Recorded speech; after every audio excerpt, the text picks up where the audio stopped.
Also, I should mention that while we work in Unity, and most of my experience is in Unity,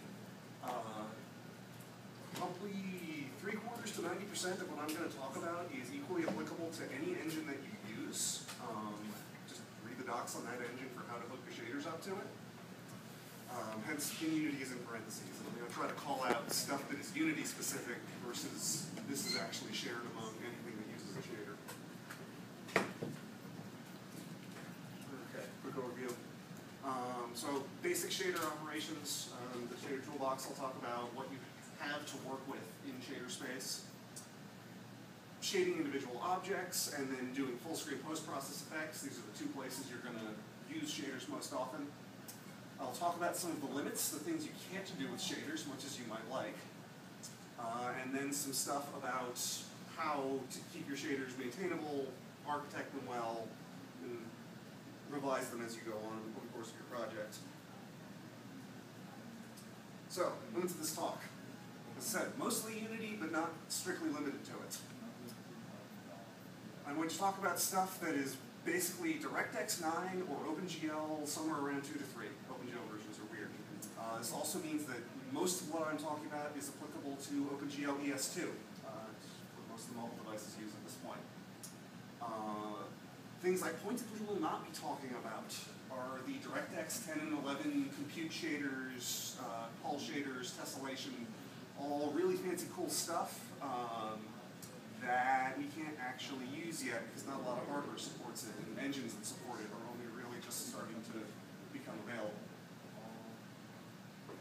Also, as I said, I'm going to skip a lot of stuff that is covered in the Unity docs, so I will refer you to that in those cases.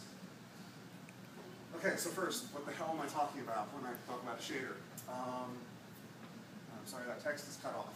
This lovely image is the bidirectional reflectance distribution function, which is the technical term for how light interacts when it hits a surface. Some of it scatters off in random directions, some of it scatters off in very sharp directions, specular reflections. Some of it will get transmitted through the surface, at which point it will either continue on more or less in a straight line, or again, get scattered everywhere. This is a real physical thing. The math is very complicated and basically depends on the molecular level properties of the surface in question. You can get mathematical approximations of this by running a laser scanner over a surface and sort of curve fitting to that.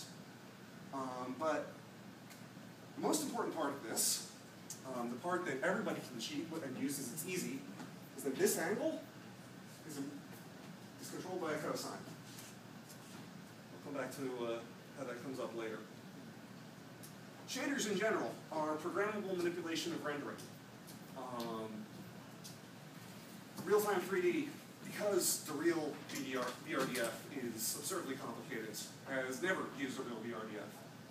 We've used all sorts of hacks and tricks and special cases, and we continue to do so. We can also do things that are completely unrealistic. Tune shaders, painterly rendering, the whole realm of non-photorealistic techniques.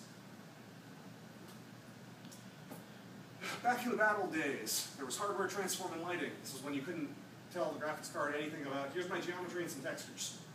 Do your thing. If you want to do something fancy, well, tough.